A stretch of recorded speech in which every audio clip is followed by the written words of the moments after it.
buenas tardes, días, noches. En el momento en el que estés revisando esto, buenas para todos, ¿verdad? Vamos a hablar de pares craneales. Vamos a comenzar con este tema del sistema nervioso periférico. Recuerden que ya habíamos platicado de que el sistema nervioso periférico pues dependía de los nervios espinales, por eso estuvimos hablando del sistema autónomo y también estuvimos hablando previo a esto de los nervios espinales que eran emergentes, hablando de médula espinal, cuando hablamos de las vías sensitivas y motoras que se proyectan por medio de la médula. Entonces, recuerden que este sigue siendo sistema nervioso periférico porque utiliza nervios o vainas nerviosas para poder alcanzar sus órganos blancos y poder llevar a cabo sus funciones, ¿sí? Recuerden que los pares craneales son nervios espinales modificados, es decir, van a tener como tales funciones sensitivas motoras, que ahorita vamos a platicar cómo se clasifica esto, pero tienen esa misma disposición, ¿verdad? El poder estar conectando la periferia con lo central, ¿verdad? Es decir, que vamos a tener que llegar a lugares de relevo específico, hablando específicamente, nos referimos a nuestros núcleos de los pares craneales en el tallo cerebral. Bueno, la mayoría de esto que estoy platicando obedece a casi todos los pares craneales, exceptuando el par número 1 y el par número 2. Es más, hasta se van a dar cuenta que estos pares craneales pues tienen la característica de ser más antiguos y poseen algo que se conoce como evaginaciones telencefálicas. Quiere decir que el nervio se proyecta o viene emergente desde la misma corteza cerebral, ¿sí? Entonces, aquí va a variar un poquito eso de orígenes aparentes y orígenes reales. Entonces, es la excepción para el par número 1 y el par número 2, bueno, pero al final de cuentas siguen proyectando su información a través de vainas nerviosas y siguen siendo clasificados como nervios periféricos, ¿verdad? Pares craneales en este caso.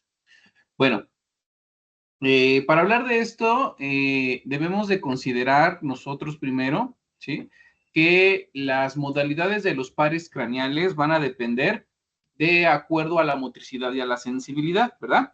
Es decir, cuando nosotros nos referíamos en la médula espinal a la sensibilidad y a la motricidad, únicamente mencionamos sensibilidad general, tacto, dolor, temperatura, propiocepción, ¿sí? Pero le decíamos a todo esto sensibilidad general.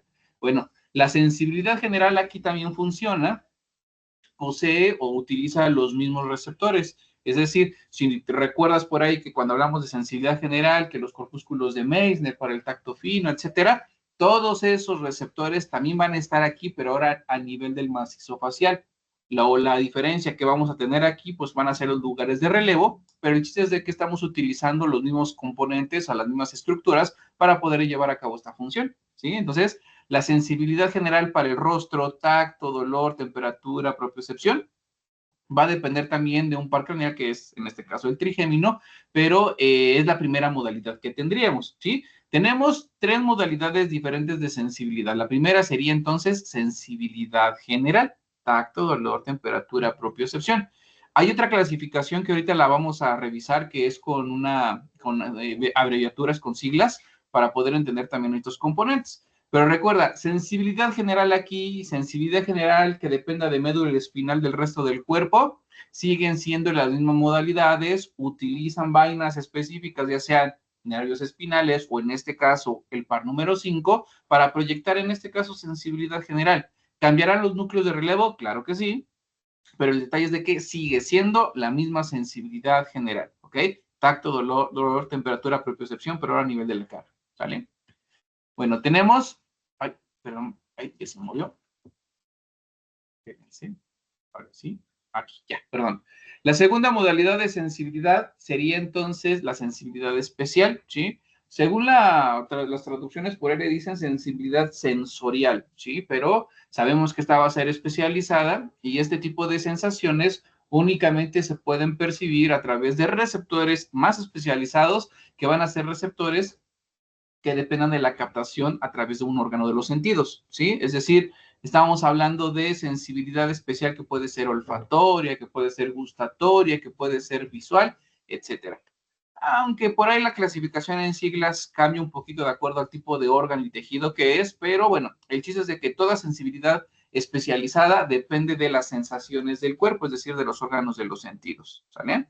Entonces, ese tipo de sensibilidad especial no la tenemos con las otras. ¿Te acuerdas que el cuerpo o sea, de la médula espinal nada más capta sensibilidad general, como hace rato vimos para el trigémino, ¿no? Para la cara, pero la sensibilidad especial es exclusiva de los pares craneales, ¿sí?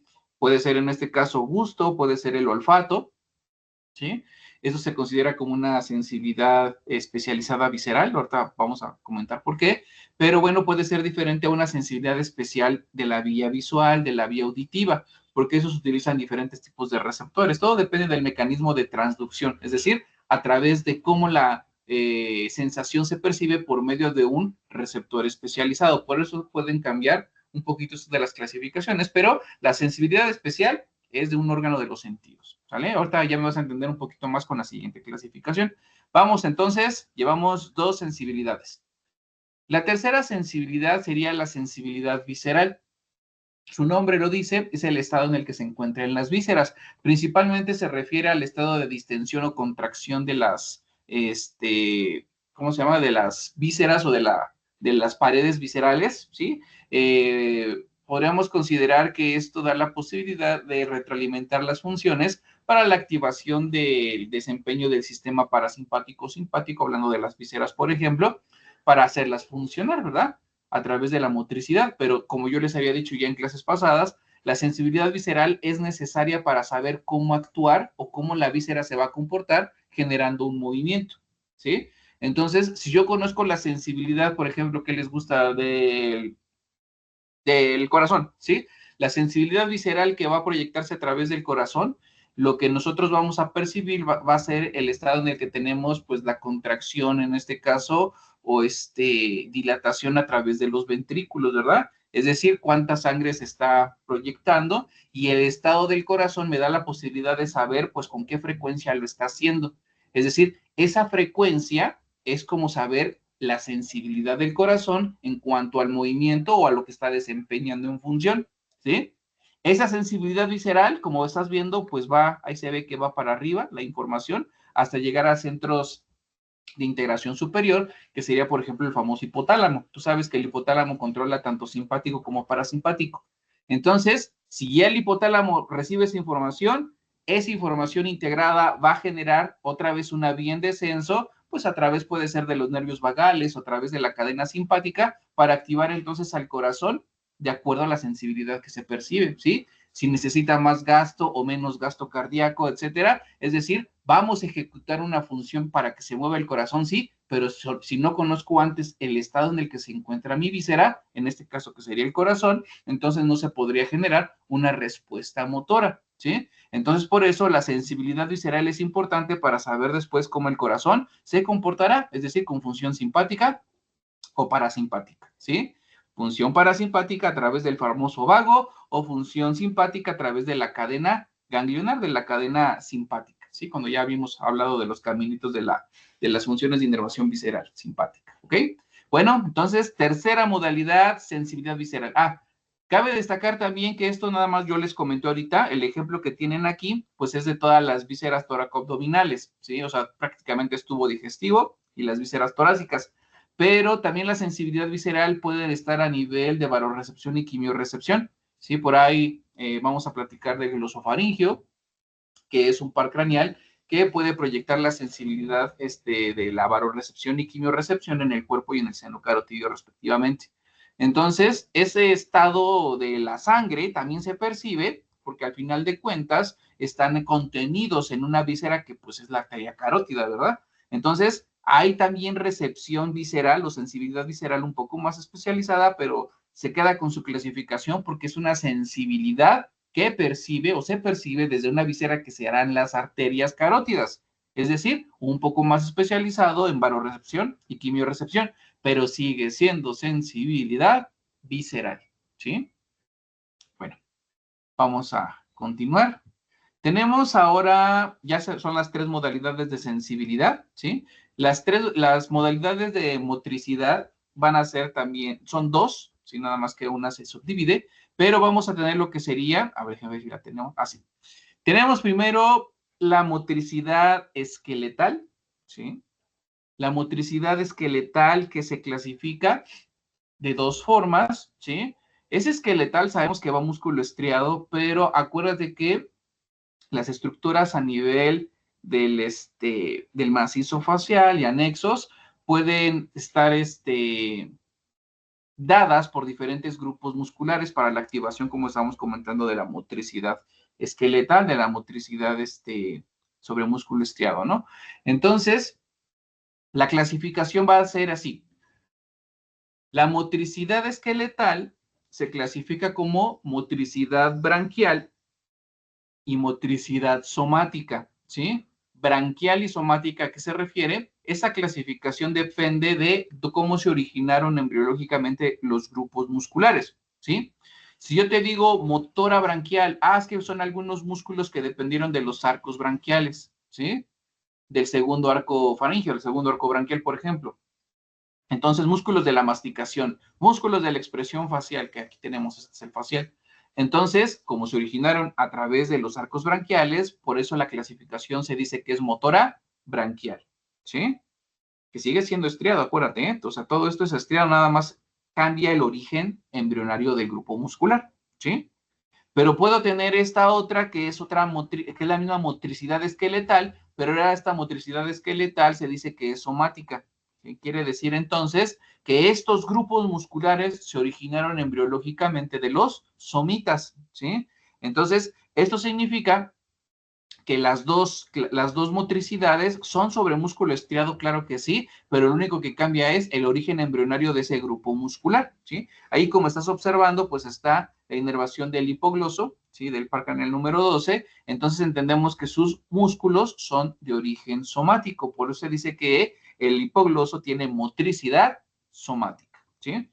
No se vayan a confundir con el concepto de somático, o sea, porque somático, acuérdate que significa medio de relación externo, ¿sí? Pero acuérdate que lo somático que te estoy platicando ahorita es desde el origen embriológico, hablando de músculos en este caso, ¿sí? Acuérdate que eso de somático se refiere al medio externo y aplica también para esto, ¿no? O sea, tú puedes decir que esta es una motricidad somática, sí, desde el punto de vista embriológico, pero también del punto de vista de relación con el medio externo. ¿Por qué? Porque cuando tú movilices esos músculos, los puedes proyectar hacia el exterior o hacia la parte, hacia el medio externo.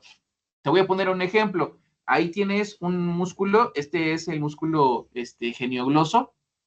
El músculo geniogloso ayuda a sacar la lengua, la protruye, ¿sí? Es decir, tú estás manejando una postura o un movimiento expresándolo desde tu cabecita y lo quieres activar o actuar, ¿sí? ¿Y eso cómo se genera? Se activa el músculo y el músculo saca la lengua. Lo estás proyectando al medio externo, al medio de relación. Por eso te digo que este par craneal puede ser considerado como somático por su origen embrionario de los músculos, pero también somático porque estás exteriorizando un movimiento, ¿sí? Todo lo que tú puedas ejecutar por medio de músculo estriado debe de entenderse que se considera como somático, porque recuerda que somático significa que lo puedes expresar, hablando desde el punto de vista motor, al medio de relación externo, ¿sí? Y lo digo por última vez, recuerda que estas clasificaciones son para el grupo muscular de acuerdo a su origen embrionario, para decir si son motores somáticos o motores branquiales. ¿Ok? Bueno, tenemos entonces, como ya viste, es una motora esqueletal con dos subdivisiones y la otra motricidad es la motricidad autónoma parasimpática, ¿sí? O motricidad visceral. Para los pares craneales es exclusivamente considerar lo que para nosotros sería el sistema parasimpático, ¿sí? Únicamente hablar de pares craneales para alcanzar vísceras de inervación autónoma parasimpática, pues depende de pares craneales, ¿sí?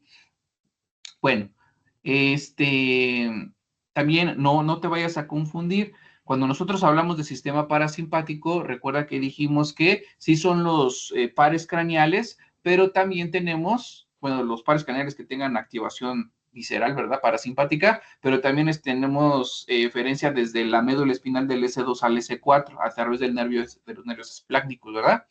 Entonces, acuérdate que ahorita estamos hablando de pares craneales y por eso estoy diciendo que si es parasimpático, pues obviamente son pares craneales, ¿sí?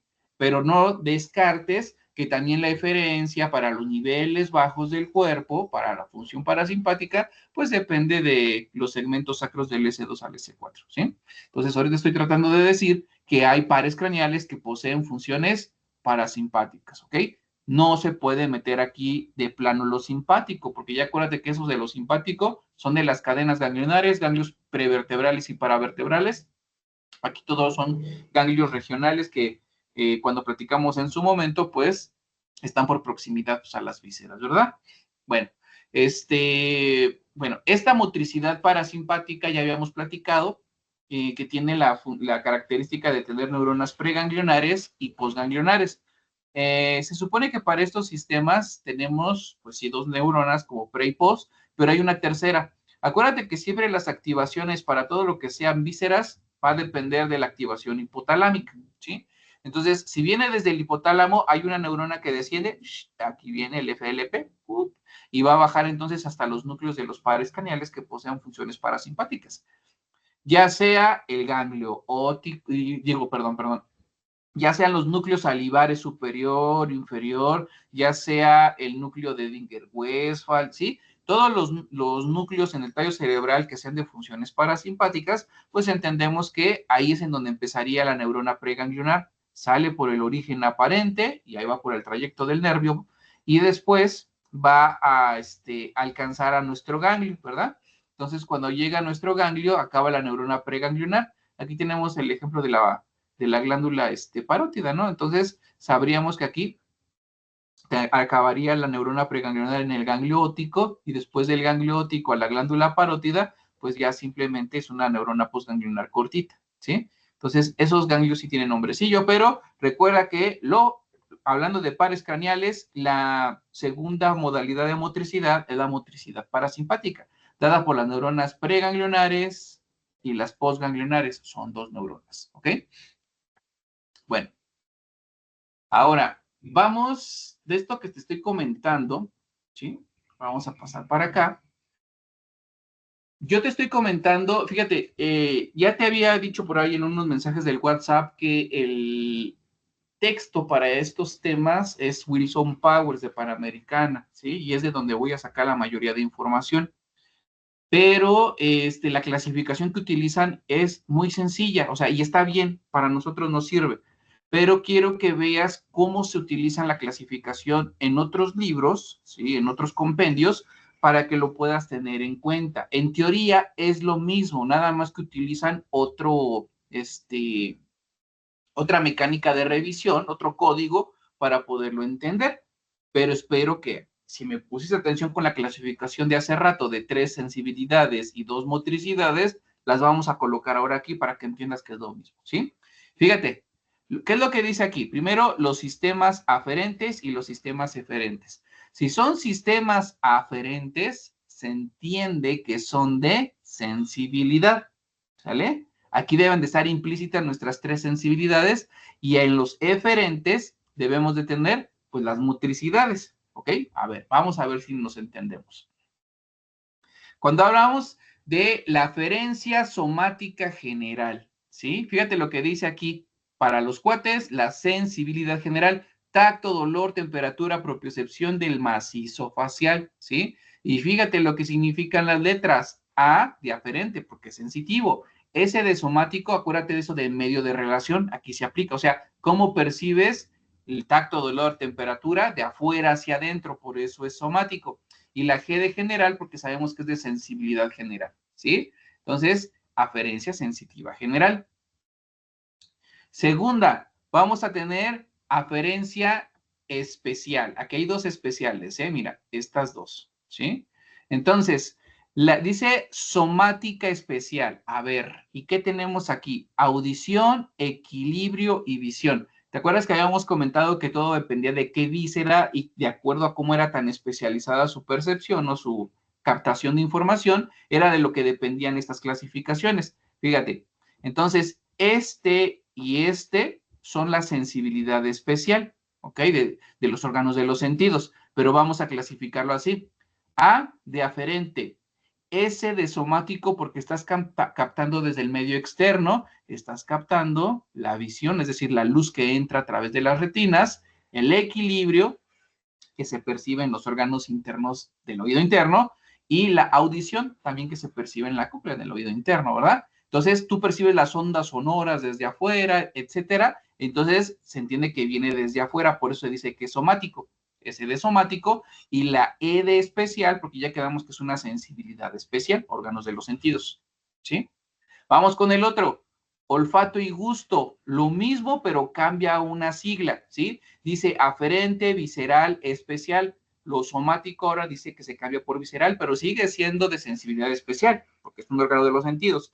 Entonces, dice que es A de aferente, es sensitivo, la V de visceral aquí cambia. Estos dos se dice que son vísceras como tales que perciben de forma química, ¿sí? Tanto el olfato como el gusto tienen quimiorreceptores. Ahorita ya los vamos a platicar un poquito con el olfato, pero los dos son sistemas muy afines y se dice que son vísceras de percepción, ¿sí? De contacto químico o de percepción química. Entonces, se dice que es A de aferente, la V de visceral, porque, bueno, es la mucosa olfatoria y el gusto o la lengua pues, también es una mucosa, igual que la mucosa del paladar, donde hay receptores de gusto. Entonces, son vísceras como tales, ¿sí?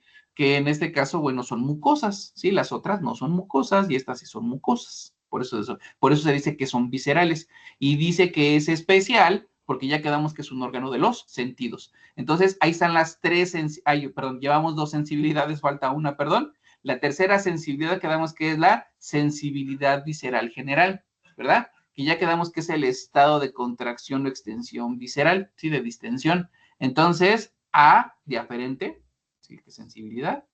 V, porque se está percibiendo desde las vísceras. Y G, ven cómo cambian aquí la G, aquí ya no es especial, es general, porque es sensibilidad de las tripas, ¿verdad? El estado de distensión o contracción de las paredes viscerales, ¿ok?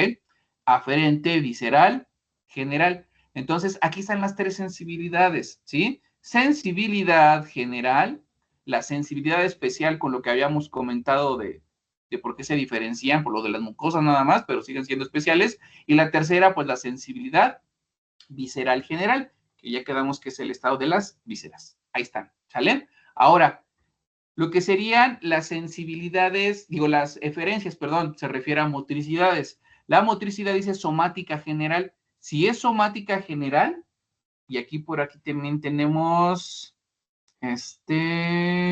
acá, la visceral especial. Aquí fíjate, estos dos es lo que nosotros entendemos como motricidad esqueletal o motricidad branquial, la de los dos extremos, ¿sí?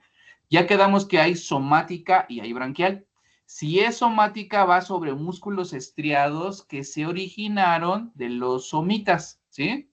¿Estamos de acuerdo? Como lo que habíamos hablado del hipogloso. Si es, bueno, y las siglas son E de eferente, S de somático, porque va a los músculos originados de los somitas, y G porque, bueno, pues es una motricidad general, si es músculo estriado al final de cuentas, ¿sale? Aquí es donde está un detalle. Vamos con el que sigue, que sería la motricidad branquial, pero ahora, bueno, perdón, motricidad esqueletal, pero ahora branquial. Dice, eferente visceral especial. A ver, dice, músculos estriados, pero del arco faríngeo, de lo que estábamos hablando, ¿sí? Branquial, o sea, de los arcos branquiales o del arco faríngeo, segundo arco faríngeo, y el otro fue de los somitas, pero ambos son de músculo estriado.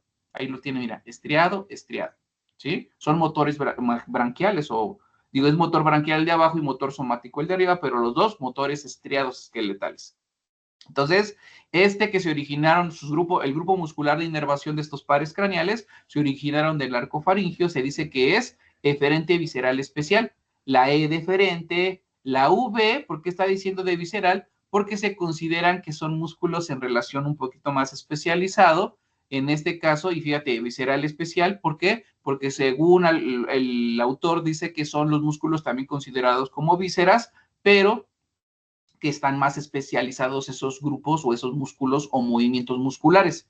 Porque cuando hablamos de ellos, por ejemplo, hablamos de los faciales, ¿no? O hablamos de los masticatorios, que son un poquito más evolucionados para poder generar funciones de alta ya jerarquía, lo que sería como pues el lenguaje, ¿no? Entonces, por eso se dice que tienen una función más especializada, y les digo que los autores consideran que estos músculos son considerados también como vísceras, ¿ok? Por eso es lo que dice aquí, pero sigue siendo motricidad ya sea branquial o motricidad somática, ¿vale? Y tenemos la segunda modalidad. Sí, acuérdate que las dos primeras eran esqueletal y nada más tiene una subdivisión. Y la segunda sería esto que es eferente visceral general. Esto es el motor parasimpático, ¿sí? O sea, la motricidad parasimpática. Y ve dónde tiene alcance, sobre las glándulas, músculo liso, o sea, toda la inervación parasimpática, ¿verdad? De tu par 3, de tu par 7, de tu par 9, del par número 10, todos los que tienen funciones parasimpáticas. La E de eferente, la V porque va a vísceras, que son glándulas y músculo liso. Músculo liso, bueno, tubo digestivo principalmente.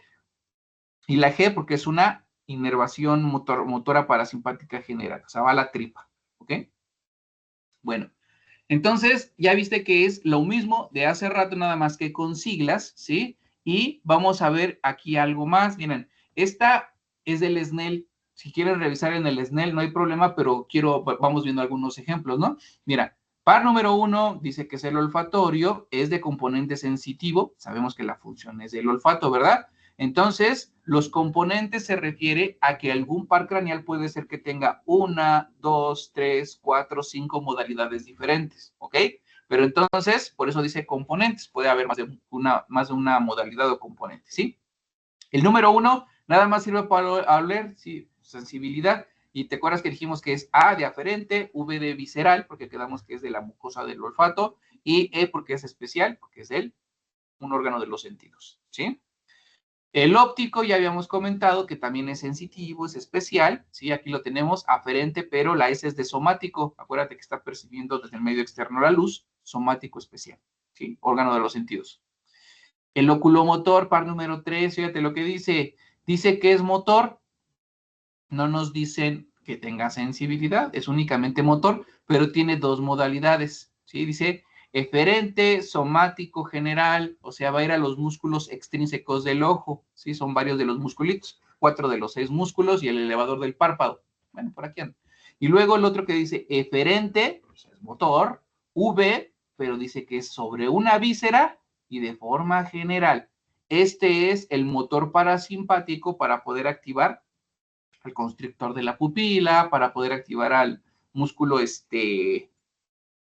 ¿cómo se llama? El tensor del cristalino, ¿sí? Pero bueno, este sería de función parasimpática, o sea, este tiene dos modalidades, motor somático y motor parasimpático con estas siglas, ¿ok?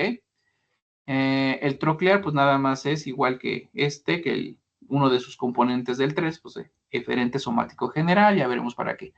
Quiero ver, igual aquí vienen, mira, por ejemplo, de la sensibilidad general, el trigémino, que es el quinto par craneal, sabes que tiene 3 ramitas, B1, B2 y B3, ¿sí? Entonces, ve cómo las 3 ramas tienen la misma modalidad, la A de aferente, la S de somático, porque viene del medio externo, la sensibilidad general, que es la G, ¿sí? Entonces, la sensibilidad general de la región oftálmica, o sea, a nivel de la región orbitaria, de la región maxilar, o sea, en el cachete, de la región de la mandíbula, pues como su nombre lo dice, ¿no? Sensibilidad general. Pero la B3, que es la división mandibular, ve lo que dice, motor, o sea, esta vaina B3 tiene dos modalidades, juntas pero no revueltas, ¿verdad? Dice que es motor, porque entonces B3 no nada más sensitivo, sino que dice eferente visceral especial. ¿Por qué? Porque va a controlar a los músculos de la masticación, ¿sí? Bueno, y a otros más, como pues, para descender o tensar como tal la mandíbula, para las fases iniciales de la deglución, para abrir la boca, pues. Entonces, estos se supone que son músculos un poco más especializados. Por eso dice que es eferente visceral especial, ¿sí?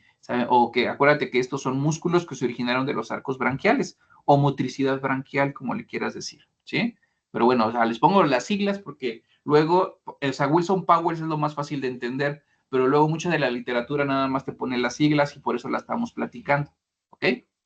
Bueno, otro, mira, por ejemplo, el que más tenga, a ver, ¿cuál es dónde anda el 10? 1, 2, 3, 4, 5. Ok, a ver, entonces este tiene todo. Bueno, entonces, por ejemplo, el vago o el glosofaringeo también tiene todo. Entonces, fíjate, dice motor. Dice que motor tiene dos motricidades, eferente, visceral, general, ¿sí? Este es el motor parasimpático, es lo que mueve las vísceras toracoabdominales. O sea, es el que después de recibir la sensibilidad visceral, por ejemplo, del corazón, este es el que genera, pues, parte del cronotropismo del corazón, por ejemplo, ralentiza el corazón, ¿sí? El latido cardíaco, pues. La otra modalidad dice eferente visceral especial. Ah, porque entonces algunos músculos que dependen de la inervación del vago van a ser motores branquiales, porque se originaron de los arcos branquiales, como por ejemplo los músculos que les gusta, si están aquí, pues de la laringe, ¿no? Pueden ser músculos constrictores de la faringe también para la deglución, aquí los laringios pues para la fonación, ¿ok? Entonces inerva a esos músculos, quiere decir que tiene hasta aquí dos componentes, ¿sale? De sensibilidad, dice que es aferente visceral general, ¿sí? Entonces, si es aferente visceral general, ¿te acuerdas que habíamos comentado? Hay que saber en qué estado se encuentran las vísceras, ¿sí? Entonces, todos esos receptores de estiramiento que están en el tubo digestivo o tal vez en el corazón, en los pulmones, etcétera, todos esos receptores van a viajar por este componente aferente visceral general, ¿sí? Por eso es lo del vago, ¿no? De que anda por todo errante, por todas vaga por toda la zona de la cavidad torácica y abdominal, ¿verdad? Bueno, entonces este recoge toda esa sensibilidad y la proyecta hasta llegar al hipotálamo, ¿sí? Sensibilidad general de las vísceras toracoabdominales. Aferente visceral especial, ¿sí? Esto de aferente visceral especial, acuérdate que es la sensibilidad de una víscera, pero especializada. Acuérdate que eso era lo del gusto, ¿sí? Entonces quiere decir que el gusto se percibe a través del vago, pero ya es una percepción a nivel de la región epiglótica, o sea, ya prácticamente para deglutir los alimentos. Hay receptores, en este caso de sensibilidad gustatoria, hasta allá atrás, en la glotis, donde se percibe o hay receptores que tienen pequeñas papilas, ¿sí? Que perciben el sabor amargo. Es la última de las barreras antes de que algún alimento tóxico sea percibido y que pueda ser expulsado, ¿verdad? Entonces, por el reflejo del vómito. Entonces, la aferencia visceral especial se refiere al gusto de la región epiglótica, ¿sale? Y luego, aferente somático general. El aferente somático general, ya habíamos dicho que es de la sensibilidad general, tacto, dolor, temperatura. Entonces, este puede percibir sensibilidad de una parte de la faringe, ¿sí? Puede también percibir, bueno, eso se entiende que, bueno, sensibilidad general viene de afuera hacia adentro, pero aquí no, también no se confundan. Aquí este componente de la sensibilidad general va a percibir lo que sería el estado también de las meninges. Te vamos a decir, pero pues eso no es que puedas percibir de afuera hacia adentro, si las meninges están forradas. Sí, pero acuérdate que una de las modalidades de sensibilidad general es el dolor, ¿sí? Entonces, las meninges pueden percibir el dolor por el estiramiento o contracción meningia y se proyecta a través de uno de los nervios del vago. Acuérdate cuando vimos meninges que habíamos dicho que el piso de cráneo posterior recibía la sensibilidad por los ramos meningios del vago. Entonces, como es una modalidad de sensibilidad general, por eso está clasificada aquí como aferente somático general. Ya te dije que también se percibe sensibilidad de otras partes, como de la faringe, pero bueno, el chiste es entender de que la sensibilidad general, pues si tú sabes que es tacto, dolor, temperatura, sabemos entonces que esto se percibe como una modalidad general.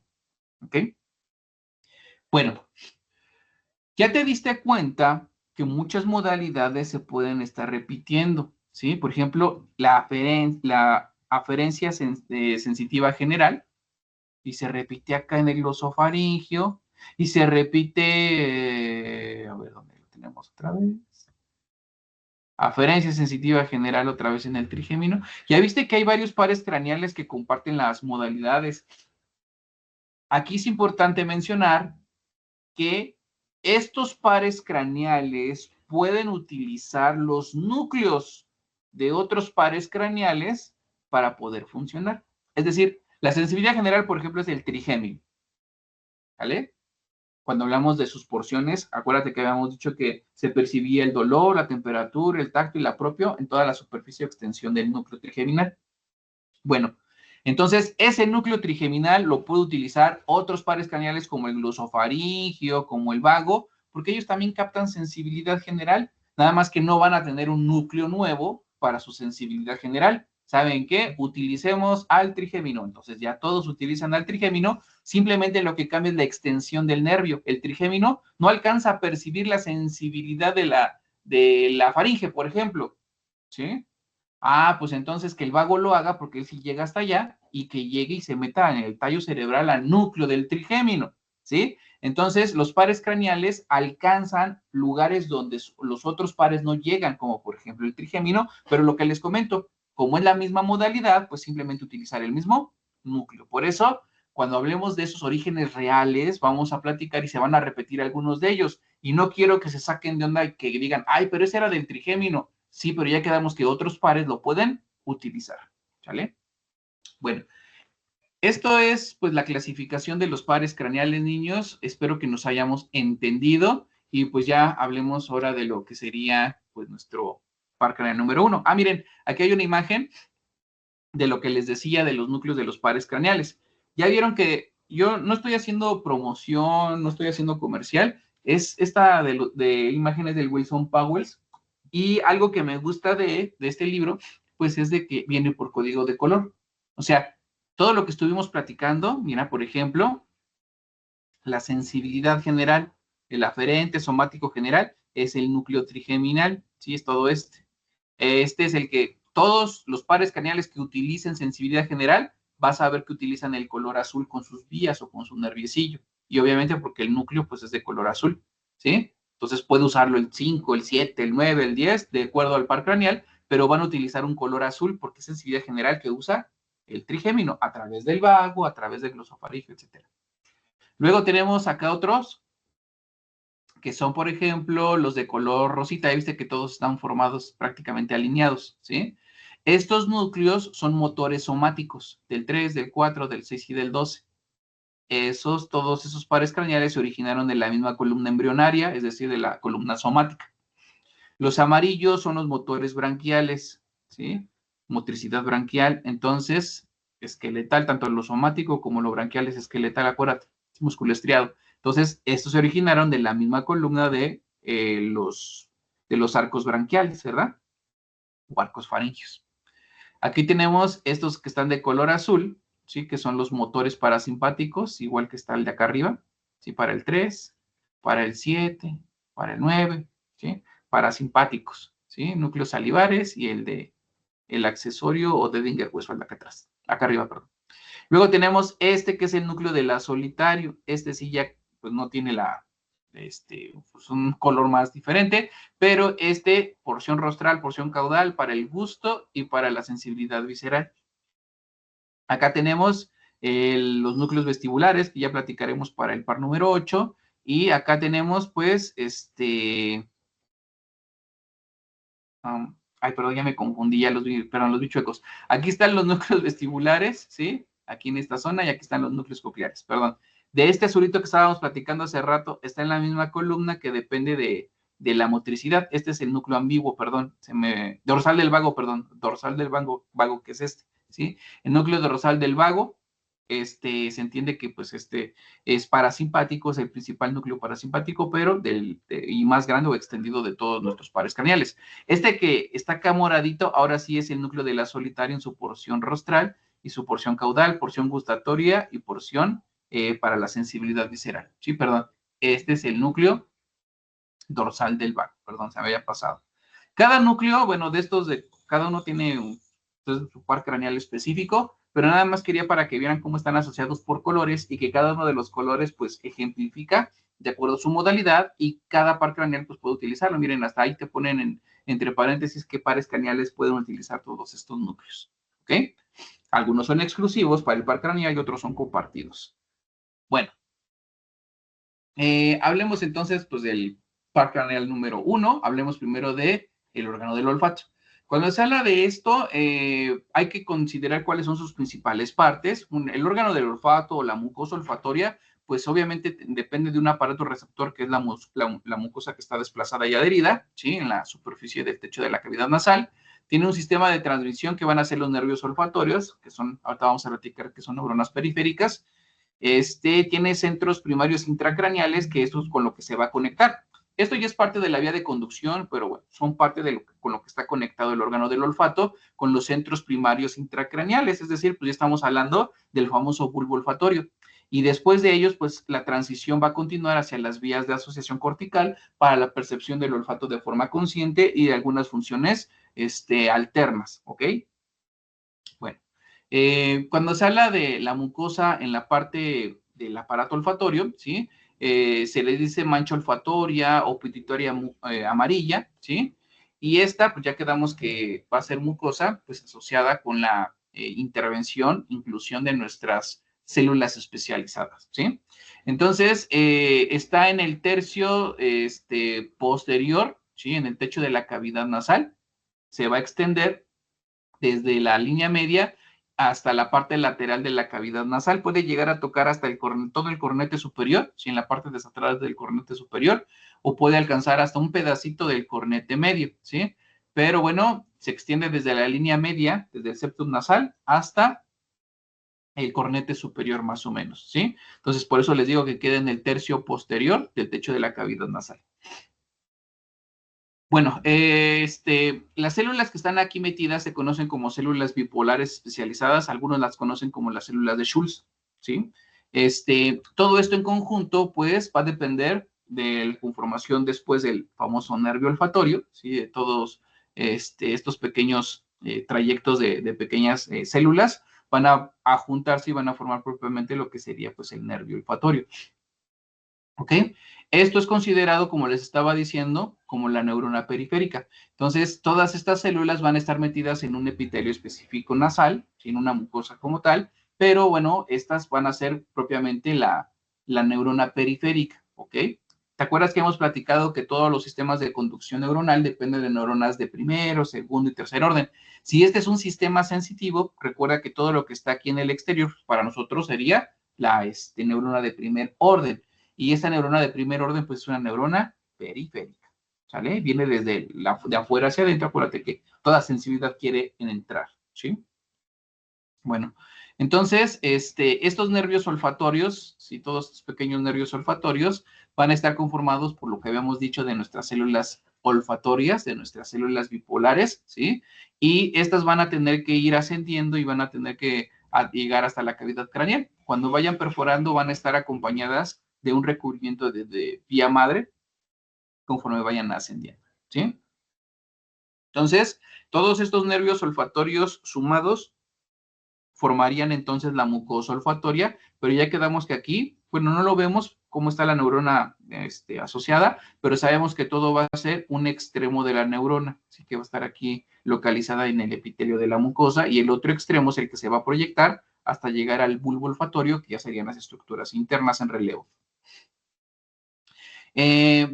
Habíamos comentado que la mucosa pues va a tener comunicación con centros primarios, ¿sí? Con lo que sería para nosotros o lo que se conoce como pues el rinencéfalo, ¿verdad?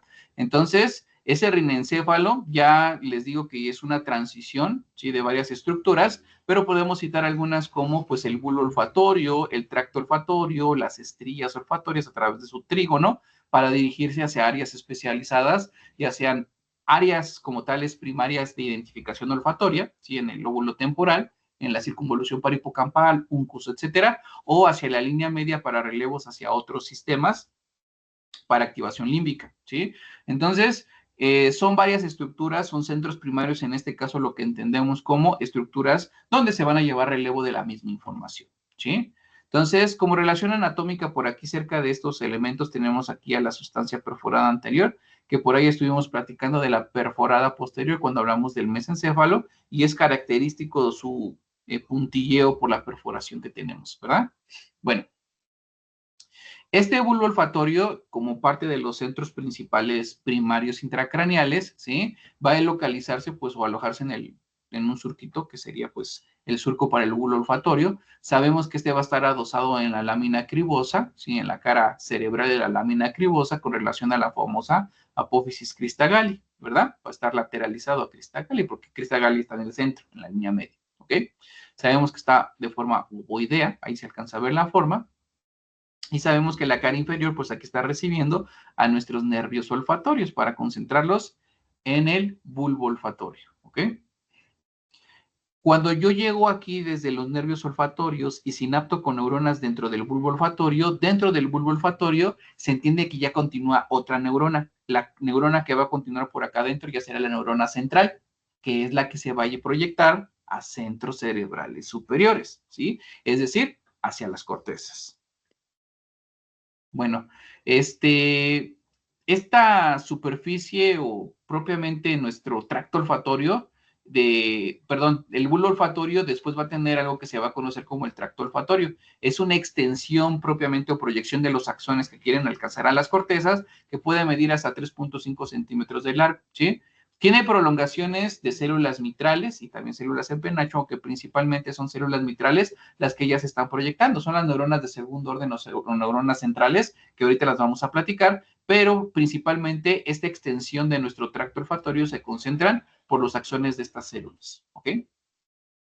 Bueno, también tenemos como parte de los centros primarios las estrías medial y la estría lateral, ¿sí? Como estamos observando después del tracto, o sea, tenemos nuestro bulbo, tenemos el tracto olfatorio y después del tracto olfatorio pues tenemos la estría medial y la estría lateral. La estría lateral pues es la que tiene más alcance de distribución, es la más gordita y va a alcanzar al lóbulo temporal, va a llegar a la circunvolución paripocampal para poder llegar a la superficie del uncus, al hipocampo, porque ya habíamos comentado que aquí se localizan parte de las áreas olfatorias, como el área 28 primaria o la 34 de asociación olfatoria, ¿sí? Asociación olfatoria límbica emocional. Bueno, tenemos otra que es la estría medial. Esta estría medial o intermedia le va a dar comunicación por medio de la comisura anterior, ¿sí? Hacia el otro bulbo olfatorio para poder estar conectado a los dos bulbos olfatorios, que ahorita me vas a entender el porqué de esto, ¿sí? Bueno, estría lateral hacia el lóbulo temporal, estría olfatoria medial se hace interhemisférica para poder alcanzar otros centros cerebrales interhemisféricos, como ya sea el cíngulo u otras, o el área septal, por ejemplo, o alcanzar por la comisura anterior al bulbo olfatorio del otro lado y, bueno, comunicarse entre sí los bulbos olfatorios.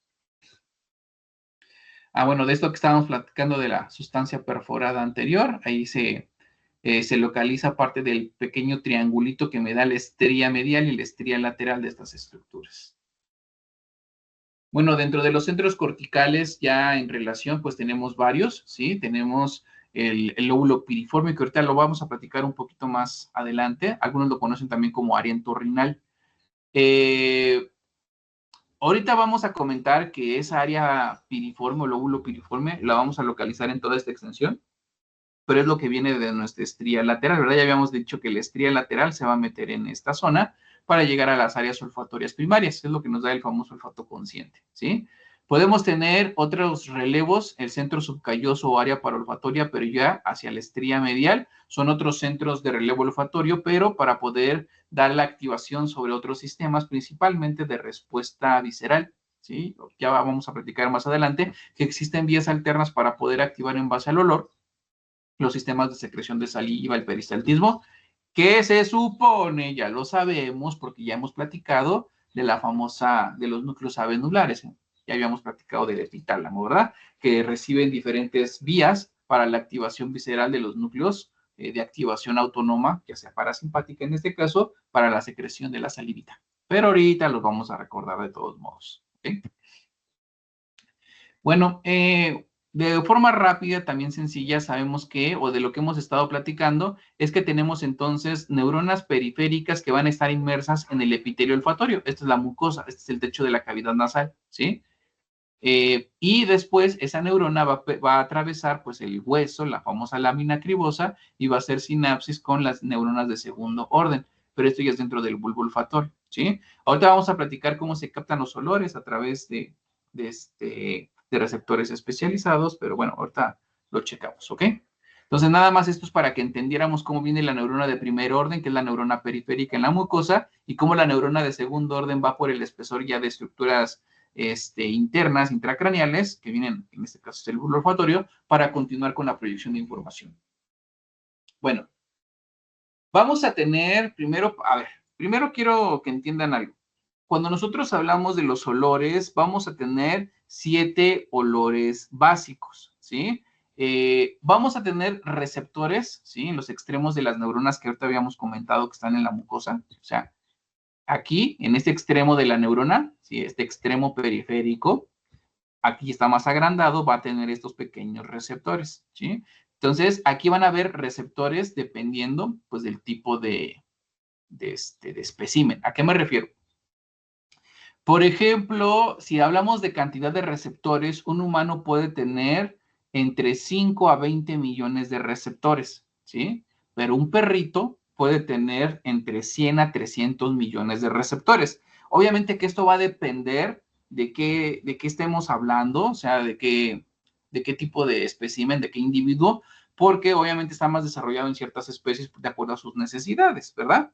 Bueno, entonces, nosotros, al tener una menor cantidad de receptores, ¿sí? Tenemos los receptores básicos, ¿sí? Pero podríamos considerarlo que como no tenemos en cantidad como sería un perrito, sabemos que está un poquito más restringida esta percepción a la función de discriminación en base al olfato. Por eso, podríamos decirlo que nuestro olfato es menos agudo, así para que me entiendan, ¿sí? Pero bueno, tenemos las bases como tales para cada uno de los tipos de receptor de las sustancias odoríferas. Bueno, entonces, ¿qué significa esto? Significa que lo que estás viendo ahorita, esto es un receptor, pero pueden haber diferentes tipos de receptores que van a funcionar en base a un odorante específico, ¿sí? O sea, puedo tener un receptor, por ejemplo, para odorante de una molécula de alcanfor, por ejemplo, ¿sí? Ese olor que es fuerte, que es como parecido a la naftalina, como a los productos de limpieza, pues, ¿sí? Es decir, puede haber un receptor para alcanfor. Puedo tener un receptor también de menta, por ejemplo, ¿no? Entonces, ese, pues, obviamente es el olor como pues sí, refrescante, o sea, a hierbita, menta, ¿no? En este caso, pues, ese olor también se puede percibir con su receptor específico, o sea, un receptor de menta, ¿sí? También voy a tener receptores que dependan de la percepción floral, por ejemplo, aromas dulces, o sea, de florecitas. El aroma a éter también puede ser, que es un olor pues, ya químico, como a solventes, por ejemplo. El olor picante, que es obviamente que es irritante, que está asociado pues a chile, a picante, ¿verdad? El olor al almizcle también, que se supone que es un olor entre dulce y amargo, ¿sí? Que se le atribuye pues a los animales, ¿verdad? Que esto pues depende de una secreción que generan. Y fíjense que eso del almizcle hasta se utiliza como fijador de los perfumes también, o el olor a podrido, ¿no? O sea, te estoy mencionando los 7 olores básicos y esos 7 olores tienen como tal un receptor específico de acuerdo a su tipo de odorante, ¿sí? Entonces, esa molécula, de acuerdo a cómo se exprese, el receptor va a ser de acuerdo a ese tipo de molécula especializado. Es decir, aunque si viene, por ejemplo, una molécula que es de olor a menta, ¿sí? Y este es un receptor que es por ejemplo, floral, de éter o picante, pues se entiende que no se va a pegar porque no es afín, ¿verdad? Son receptores acoplados o especializados de acuerdo a su molécula odorante. Bueno, lo que te voy a mencionar entonces es el proceso para cualquier tipo de receptor, pero ya quedamos que hay especializados de acuerdo a la molécula, ¿sale? Bueno, entonces, el receptor como tal, como ves, aquí está unido a proteína G, ¿verdad? Con sus 3 subunidades, ¿sí? Vamos a necesitar también de la adenilato ciclasa y de los canales de sodio y de calcio, ¿ok? Para que se pueda activar. Acuérdate que siempre buscamos esto, ¿no? Entrada masiva de calcio para generar un efecto en el cambio de la polaridad de la membrana y eso significa, pues, la famosa despolarización. Bueno, entonces, el odorante, ¿sí? Tiene su receptor específico, que ya habíamos comentado, que depende obviamente de la molécula. Y entonces, cuando esto se adapta, se actúa, se va a desprender entonces la subunidad alfa. Cuando se desprende la subunidad alfa, por medio de la adenilato ciclasa, va a transformar el ATP en AMP cíclico, ¿sí? Entonces, este AMP cíclico puede actuar sobre los canales de calcio y los va a abrir. Cuando abre el canal de calcio y de sodio, permite entonces la entrada de sodio y de calcio para que se genere pues el efecto de el potencial de acción de la despolarización, ¿sí? Entonces, esto obedece de acuerdo pues a cada uno del tipo de receptor del que se esté considerando. Bueno, entonces, esto es la transducción, ¿ok? Toda esta despolarización, obviamente, que va a tener su camino, su activación por medio de las estructuras anatómicas que ya vamos a comentar a continuación, ¿ok?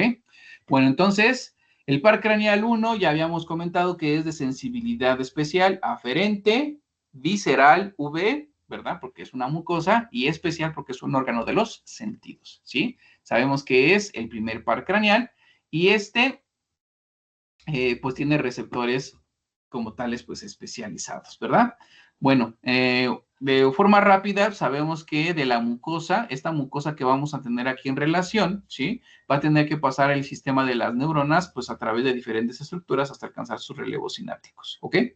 Bueno, aquí hay unas pequeñas notas, lo que les había comentado con la clasificación de los pares craneales, que el par número 1 y el par número 2 se considera que son evaginaciones telencefálicas o evaginaciones en este caso de la corteza, ¿sí? Habíamos dicho que estos pares craneales pues tienen esa excepción de no originar o no tener relevo nuclear en el tallo cerebral, ¿ok? Bueno, algo que caracteriza a las vías olfatorias, a nuestro par craneal número 1, es de que va a ser completamente homolateral la conducción, ¿sí? Entonces, si realizamos la exploración del par número 1, lo podemos hacer de forma individual, simplemente, pues, emitiendo diferentes sustancias a diferentes concentraciones en una narina, ¿sí? Tapamos la otra para que no huela nada, y entonces la evaluamos y sabemos que esa respuesta es para todas las estructuras de integración del lado izquierdo o derecho, de acuerdo a la que se haya estado trabajando. Y después se hace lo mismo con la del otro lado, se tapa la contraria y se explora también esta con diferentes olores, ¿ok? Entonces, esto nos da una característica más fácil de identificación anatómica porque toda la conducción va a ser homolateral, ¿sí? Normalmente eso de homolateral, ustedes también lo pueden referir como sistemas un poco más antiguos, que no están evolucionados. Siempre que hablamos de las decusaciones y todo eso es un show, ¿sí? Pero eso se supone que es por mejoramiento anatómico y fisiológico, por evolución, se supone. Y lo que queda homolateral normalmente está más arcaico, es más simple, ¿sí? Entonces, en este caso, pues la vía queda homolateral. Y cuando vean el gusto, como también es muy parecido a este sistema, también lo va a quedar homolateral porque las vías son más antiguas, ¿ok? Bueno, entonces, siempre que estemos hablando de esto, tenemos de un par craneal, hay que mencionar origen real, origen aparente, ¿sale? Entonces, el origen real, pues van a ser, aquí es donde habíamos dicho par 1 y par 2 tienen cierta diferencia en orígenes reales y aparentes. El real va a ser entonces en la mucosa pituitaria, ¿sí? Son las células olfatorias, es decir, las mismas células bipolares que forman el nervio olfatorio en la mucosa, son el origen real. ¿Sale? Porque tiene hasta los mismos receptores, están integrados, ¿ok? Y el origen aparente, vamos a considerar que es la cara inferior del bulbo olfatorio, que es donde aparentemente se está formando, pues, el nervio, ¿sale? Entonces, acuérdate que el concepto son nervios craneales, pares craneales. Entonces, origen aparente, cara inferior del bulbo olfatorio. Bueno, entonces sabemos que el agujerito de salido de proyección va a ser pues la lámina cribosa a los lados de la apófisis cristagal, ¿verdad? Sabemos que es de sensibilidad especial, aferente visceral especial. Bueno, entonces los sistemas de participación o de relevos dentro de la vía va a depender obviamente de las células, de la mucosa donde estén inmersas las células, de la sinapsis dentro del bulbo olfatorio y de los trayectos a través de las estrías, ¿sí? Olfatorias. Entonces, ¿cuáles son los elementos de un sistema olfatorio? Primero, la mucosa que contiene las células, ¿sí? Número 2, las células contenidas en el bulbo olfatorio, ¿sí? Recuerda que todas estas células reciben el nombre de nervio olfatorio en la mucosa. Después, esta estructura en relevo sería el bulbo olfatorio con varias células aquí adentro. Y después tenemos esto que es el tracto olfatorio. Y después del tracto olfatorio se dan las estrías olfatoria lateral y estría olfatoria medial. ¿Sale? Bueno. Epitelio olfatorio, o sea, de lo que estábamos comentando hace rato, ¿sí? Entonces, el epitelio olfatorio va a tener entonces, ya habíamos comentado que se va a extender en el techo de la cavidad nasal, en el tercio posterior, y aquí está, miren, se extiende desde el cornete nasal superior, ¿sí? Hasta puede alcanzar un pedacito del medio, pero viene desde el tabique nasal hasta el cornete superior, ¿ok? Entonces, aquí van a estar células concentradas, dándome como tal, pues, ese famoso epitelio olfatorio, así. Bueno, entonces, vamos a tener estas estructuras. ¿Qué tenemos en el epitelio olfatorio? Primero tenemos aquí de color verde esas que son las células olfatorias primarias o célula bipolar, ¿sí? Ya quedamos que en el extremo periférico la célula va a tener receptores para captar a las moléculas aromáticas, ¿correcto? Bueno, entonces, ya que sabemos esto, esta célula olfatoria primaria, ¿sí? O célula bipolar, va a tener entonces, está inmersa en un estrato de diferentes células, ¿sí? Vamos a tener estas que son de color rosita, que van a ser las células sustentaculares. Estas células sustentaculares son células que dan soporte y compresión a las mismas células, a las bipolares, pero hay que protegerlas y hay que darle sostén al tejido, ¿verdad? Por eso su nombre, que son sustentaculares, ¿ok? Vamos a tener en el epitelio olfatorio, en esta parte superior, una membrana basal, ¿sí? Esta membrana basal va a producir células basales, ¿sí? Entonces, esto es importante porque las células basales, acuérdate que pues una membrana basal da la posibilidad de diferenciación de nuevas células, lo que sería entonces pues las células sustentaculares, o sea, nuevas células sustentaculares o nuevas células olfatorias, ¿sí? Cuando se habla de neurogénesis, ¿sí? Nosotros entendemos que eso se acaba cuando el chamaco nace, ¿verdad? Ya no hay nuevas neuronas, ¿sí?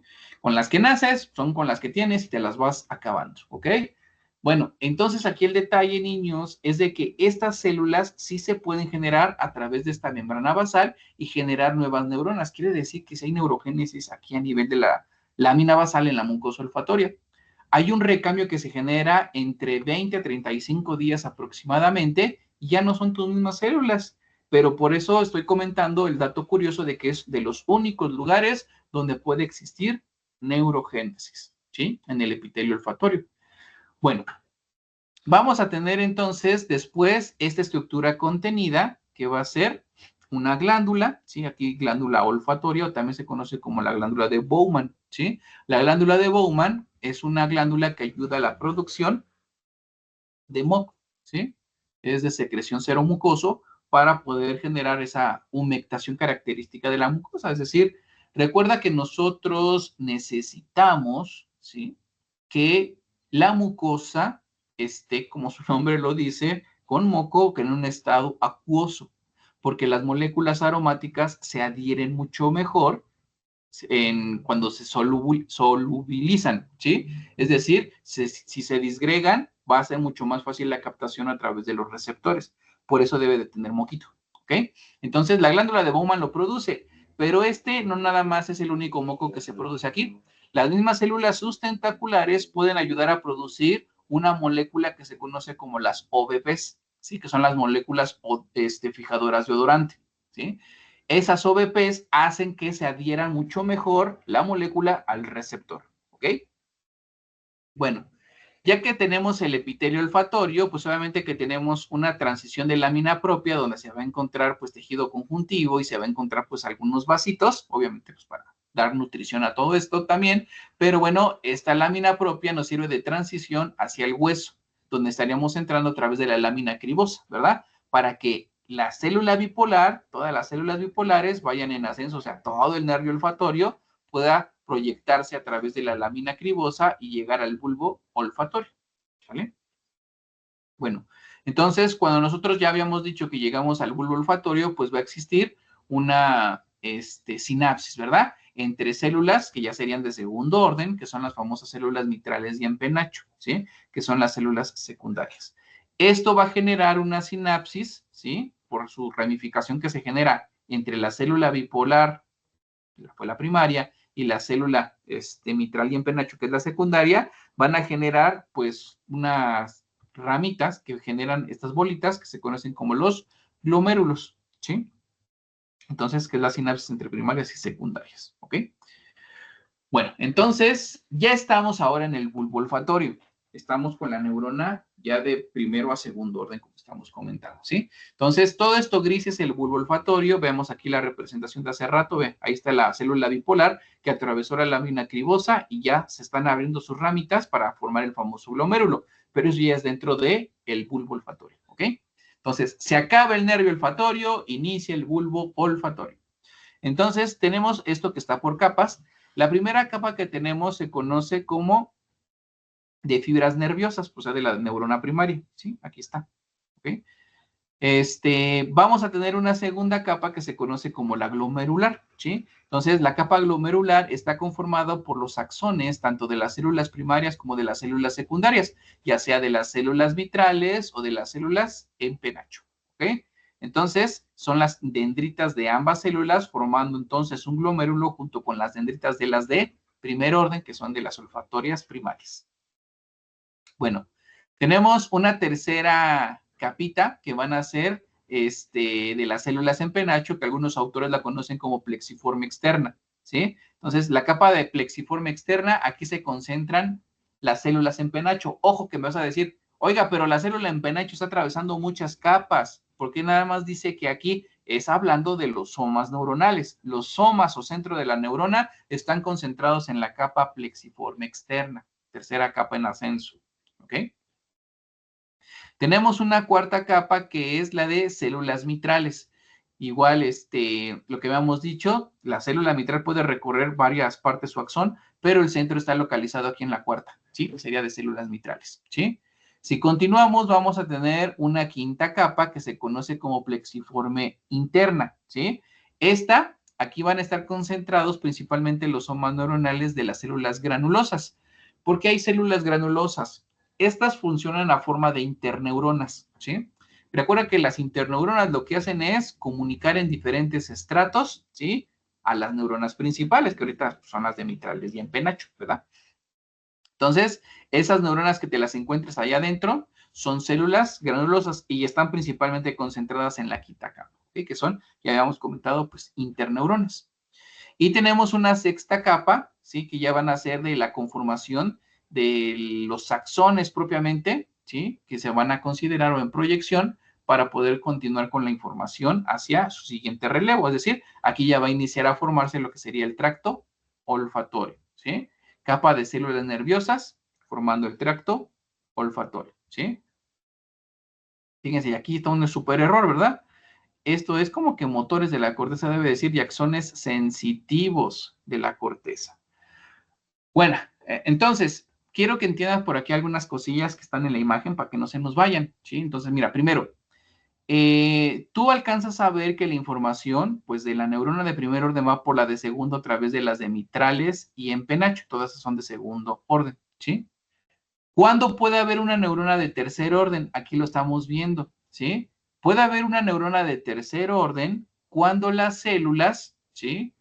Tienden a presentar una divergencia, una bifurcación y sinaptar con un núcleo que se conoce como los núcleos olfatorios, ¿sí?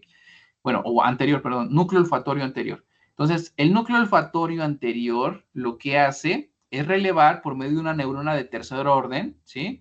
Hacia centros que van hacia el otro bulbo olfatorio, ¿sí?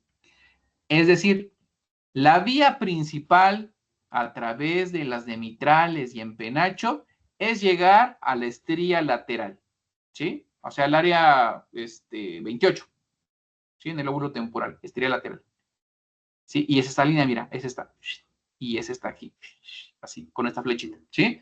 Pero si las mitrales y en penacho generan otra fibra, ¿sí? Una secundaria, esa fibra secundaria o ese axón secundario sinapta con los núcleos olfatorios anteriores y aquí se genera una neurona de tercer orden para llegar al bulbo olfatorio contralateral, ¿sí? Si yo no tengo eso del núcleo anterior o la neurona continúa, pues simplemente pues va a llegar a la corteza. O sea, para las vías principales únicamente son dos neuronas. Primero y la de segundo orden, ¿sí? A llegar a las cortezas de integración.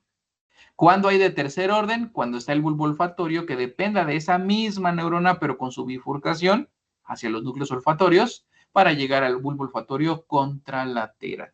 Para eso existe. ¿Sí? Ahora, ¿qué es lo que vemos? Que hay una flecha negra que va entrando. Pues no se supone que era sensitivo, ahora ¿por qué tenemos una flecha que va al revés? También es de sensibilidad, pero hagan de cuenta de lo que les estoy diciendo de llegar al bulbo del otro lado, esta es la que viene del bulbo opuesto, ¿sí? Si esta viene del bulbo opuesto, va a generar sinapsis con las células en este caso glomerulares, digo, con las células granulosas, que son periglomerulares, o sea, están cerca de los glomérulos, y las activa para que le pasen la información otra vez a mitral y en penacho. ¿Para qué? Si yo conecto a los dos bulbos olfatorios, puedo activar más a uno o al otro. ¿Para qué? Por las pistas de dirección, ¿sí?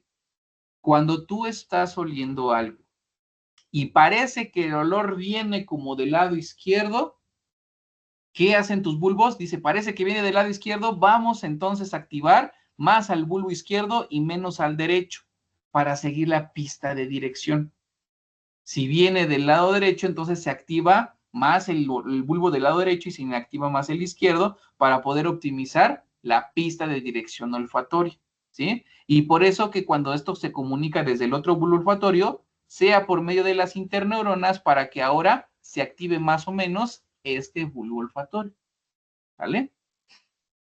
Bueno, espero que nos hayamos entendido, ¿ok?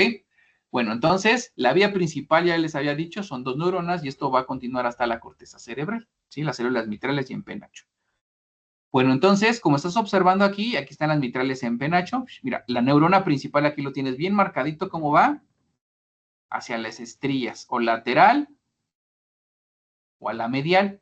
Pero si tengo las principales con la sinapsis en los núcleos olfatorios anteriores, pues van a el bulbo del otro lado, ¿ok? Bueno, entonces, ahí habrían 3 neuronas, quedamos que aquí tenemos 2, como neurona de primero y de segundo orden después del bulbo olfatorio, ¿ok? Bueno, entonces, la idea, bueno, y esta imagen pues nada más es para igual, es parte del epitelio, ya quedamos que son mitrales y en penacho y funcionan por medio de interneuronas para que se hagan más activas o menos activas de acuerdo a las pistas de dirección. Bueno, entonces, la misión ahora es llevar la información a través del tracto óptico, a través del tracto olfatorio por medio de la estría medial o la estría lateral. ¿Sale? Bueno, entonces recuerda, la estría medial te puede llevar al bulbo del otro lado, ¿sí? O la estría medial te puede llevar a estructuras interhemisféricas, ¿sale? La estría lateral te lleva a la principal área de integración olfatoria para el olfato consciente. Bueno, entonces, si vamos por la estría lateral, como les había dicho, vamos al área olfatoria, que es el área periamigdalina y prepiriforme, que ahorita ya les platico bien cómo se le llama esto, pero eso es para llegar a esta zona, donde está en el lóbulo temporal, pues el rinencéfalo, ¿ok? Y si va a la estría medial, algunas fibras pueden cruzar hacia el bulbo olfatorio del lado opuesto. Como les decía, también la estría medial te va a llevar información hacia estructuras subcorticales, que son en este caso también relevos, pero corticales, el cíngulo, etcétera, pero en la línea media, ¿ok? Es decir, los dos te llevan a cortezas, nada más que la principal pues es esta zona. Bueno, vamos a ver, ¿qué más tenemos?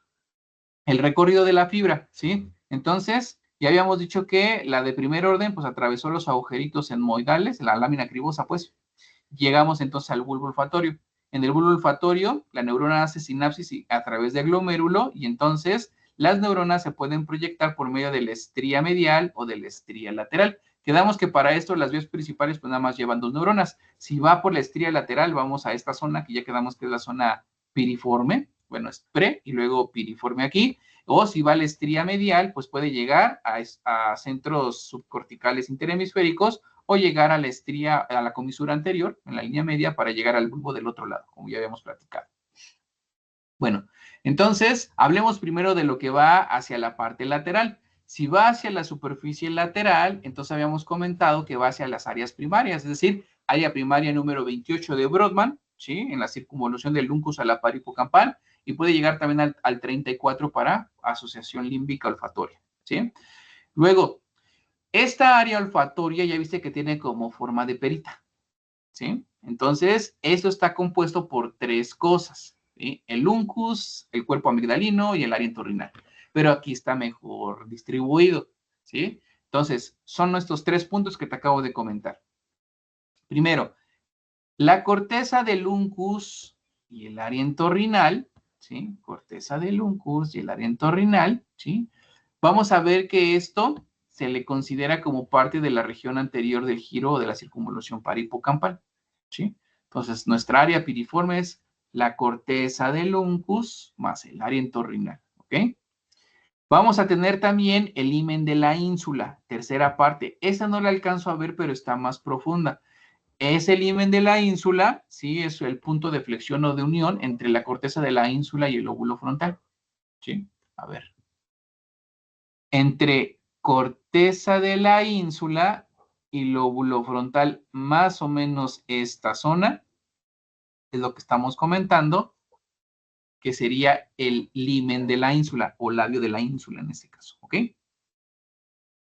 Bueno, y tenemos una tercera parte que es el cuerpo amigdalino, que igual está en el fondo, ¿sí? Cuerpo amigdalino, ¿sí? Y ya quedamos que esto está localizado anatómicamente en la parte más anterior del hasta inferior del ventrículo lateral o hasta temporal, ¿verdad?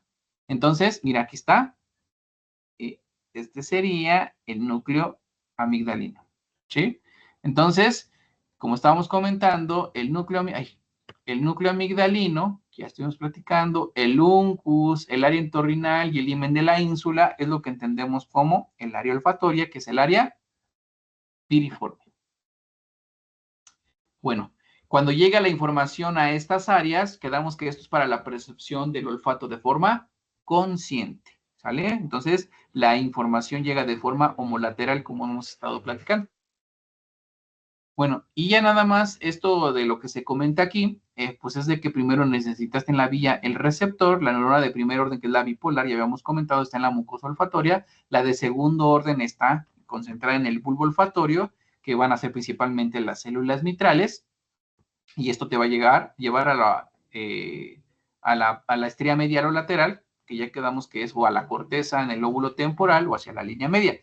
Fíjate que llevarlo hacia la línea media a otros centros cerebrales, ahorita los explicamos con las vías alternas, ¿sí? Las vías colaterales para la secreción de saliva, ¿sí? Como ya me escuchaste, lo que queríamos ahorita con la estría lateral era llevar la información para la percepción del olfato consciente. La estría medial va a llevar la información a otros centros para, bueno, la mayoría de las vías, para llevar la información hacia centros relevos para la secreción de la misma, ¿ok? Aunque la información también puede proyectarse de aquí, pero bueno, también se puede proyectar de la línea media, ahorita vas a ver de qué zonas, pero el chiste es de que todo es para la activación de la saliva como funciones, para la secreción de saliva y peristaltismo como funciones secundarias, ¿sí? Olfatorias secundarias. Bueno, entonces, las áreas de proyección vamos a considerarlas como de forma alterna o colateral para poder generar lo que sería, pues, funciones viscerales, ¿sí? Entonces, esas funciones viscerales es activación, como les había comentado, de la secreción de saliva y del peristaltismo en base a la percepción del olfato. Secreción de saliva para prepararnos frente al consumo de alimentos, ¿sí? Es decir, babear frente a la comida, y el peristaltismo para generar el inicio del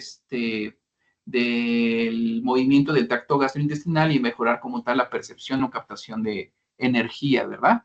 A través de la digestión, ¿sí? Por eso el peristaltismo y obviamente también la secreción de algunas enzimas para poder generar pues la asimilación correcta de los nutrientes, ¿ok?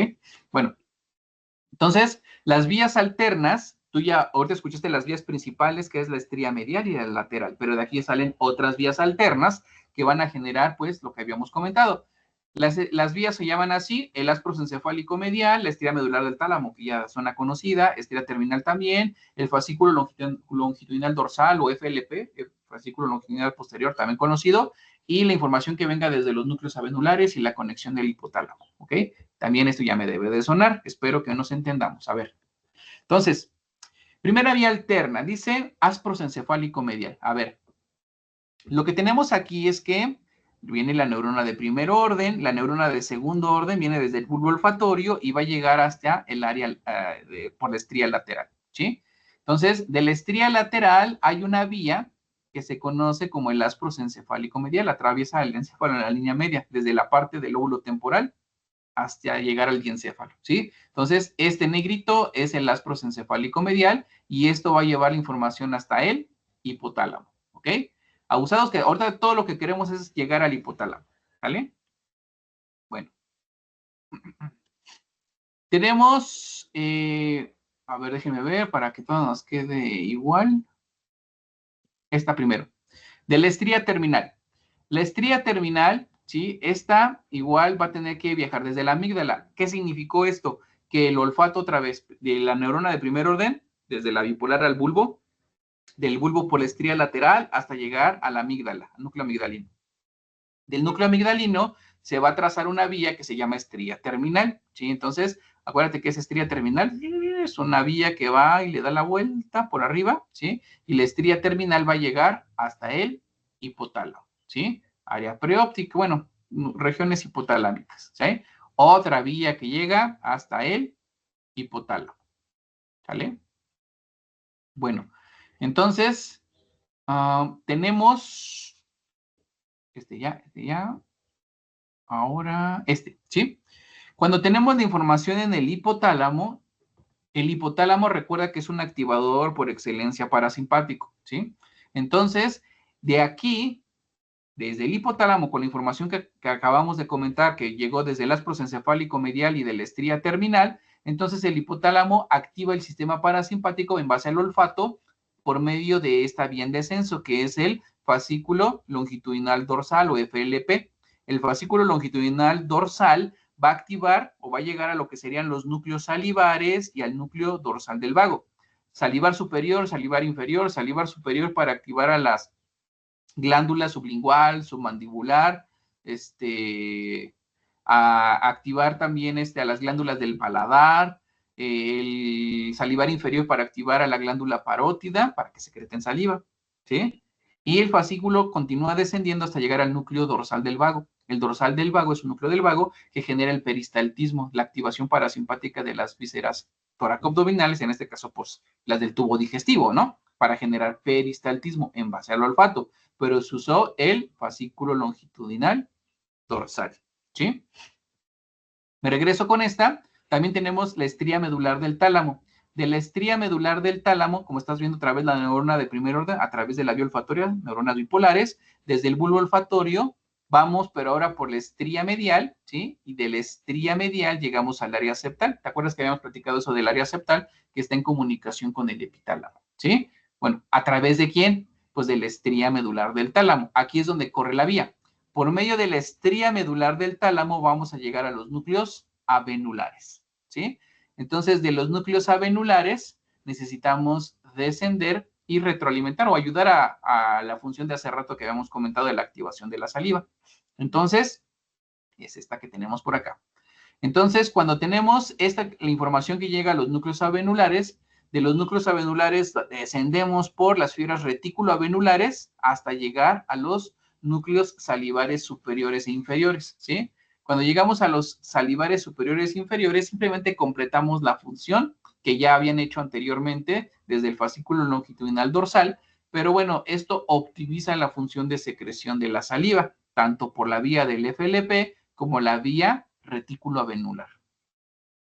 Bueno, entonces, pues esos son los sistemas anexos o colaterales de la vía olfatoria. Entonces, como ya quedamos, tenemos una vía principal, ¿sí? Para la percepción consciente del olfato en el área piriforme, áreas 28 y 34, y tenemos también unas vías alternas secundarias para la secreción, para la activación visceral, secreción de saliva y la activación del peristaltismo, ¿sí? En base a la percepción del olfato. Son las vías colaterales. Bueno, ya lo que habíamos comentado, bueno, la percepción del olfato, pues va a depender de diferentes funciones, principalmente de la olfacción para la discriminación de los olores básicos, pero también los autores comentan que se suma como funciones para la supervivencia.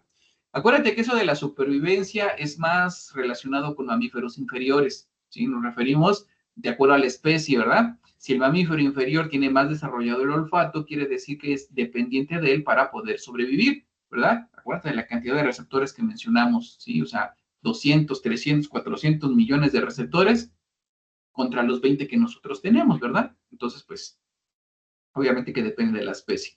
Búsqueda de comida, lo mismo puede ser para los mamíferos inferiores, para nosotros son pistas de dirección. Evitar riesgo, porque mira, existe algo que se conoce como reflejo de adaptación.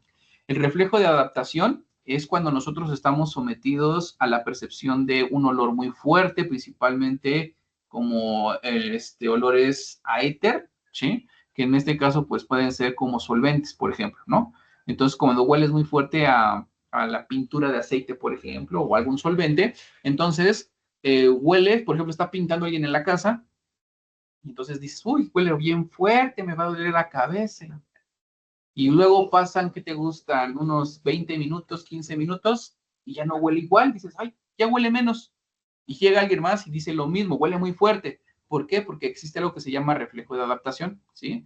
El reflejo de adaptación depende de la percepción de este tipo de moléculas odoríferas, pero que saturen a los receptores o que estén todos llenos en base a este tipo de la percepción de este odorante, ¿sí? Por ejemplo, de éter.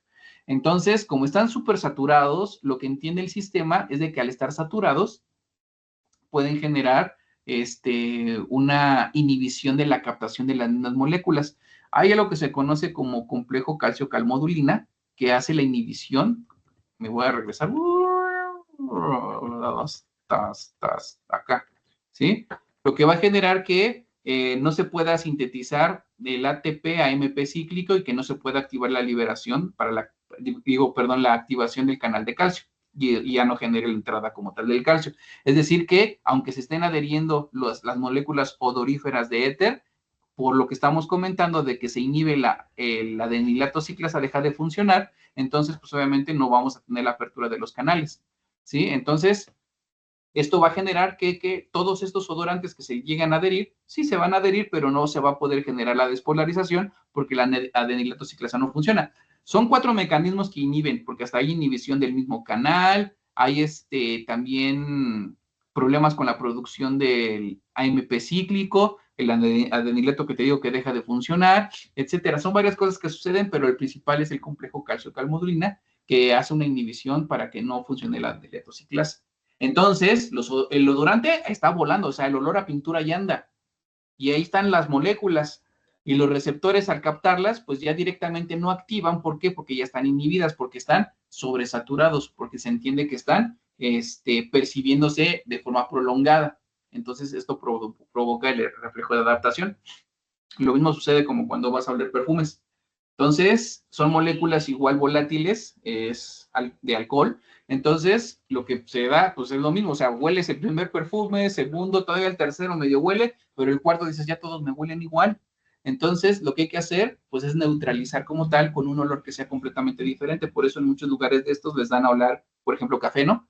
Entonces, el café se entiende que es un olor más astringente, es un olor más seco. Y entonces, pues obviamente que es como darle reset a todos los demás receptores que estaban ya saturados, en este caso por la percepción de los diferentes perfumes, ¿sí? Entonces, es lo que se supone que se hace para poder hacer para poder continuar con la percepción de los aromas de los perfumes, ¿sí? Cambiar drásticamente de un olor, es decir, pues hacer que los receptores de las moléculas que están percibiendo el olor a los alcoholes, pues entonces ya no estén tan activos y estén ahora activos con los olores secos, ¿sí?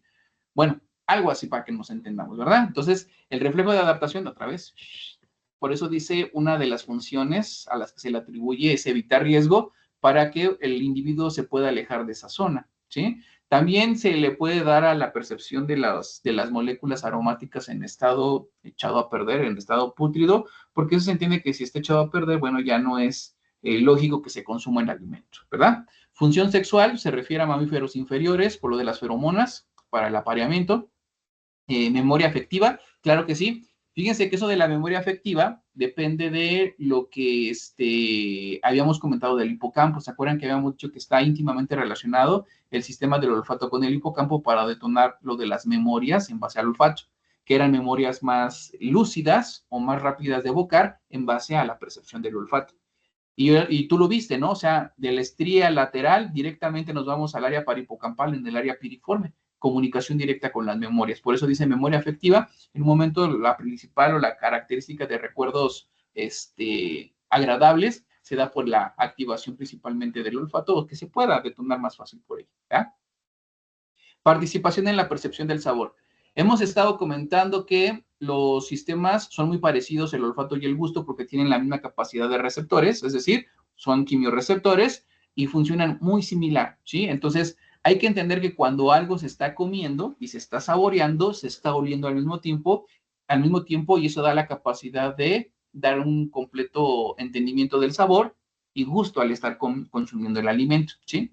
Por eso sucede que cuando una persona está enferma y que no puede percibir correctamente los olores, dice, es que no me sabe bien, no me sabe con gusto, ¿sí? Porque la mucosa está inflamada, no se percibe correctamente el olor. Y entonces, pues el cerebro que entiende, pues es que no huele, significa que no se puede dar la función total, porque para poder consumir el alimento debes de estarlo tanto saboreando como oliendo, ¿sí? Entonces, porque son elementos o son sistemas muy afines, tanto por su sistema de transducción química, tanto también porque son mucosas y porque son, como les digo, sistemas afines para el consumo de alimento, ¿sí? Algo que sucedía con el famoso COVID, ¿no? De que la percepción de los sabores no es lo mismo o no se puede dar por por la infección, ¿no? Entonces, fíjense que algo que sucede, que dicen es que los pacientes sí lo recuperan, pero lo recuperan de forma paulatina. ¿Por qué? ¿Te acuerdas que tenemos una membrana basal, verdad? Cuando esto se afecta, lo que hace el bicho, el cobicho lo que hace es que tiene receptores muy afines o son exactamente los receptores como los que están a nivel de las pleuras, a nivel del epitelio respiratorio. Entonces, por eso que afecta las mucosas a nivel del epitelio respiratorio, pero es muy afín a la mucosa del olfato, son casi iguales, prácticamente son iguales, tienen los mismos tipos de receptores. Entonces, si se afecta la mucosa alrededor del epitelio respiratorio, pues afecta la mucosa olfatoria. Entonces, al afectarse la mucosa olfatoria, las células de cierta forma pues están en compromiso. Entonces no son células funcionales. ¿Qué es lo que sucede? Bueno, pues entonces tú tienes una membrana basal, que habíamos dicho, la membrana basal tiene posibilidad de generar o de replicar o diferenciar células olfatorias y células sustentaculares principalmente, ¿verdad? Quiere decir que, ¿te acuerdas de ese recambio de entre 20 a 30 días o 35, 40 días?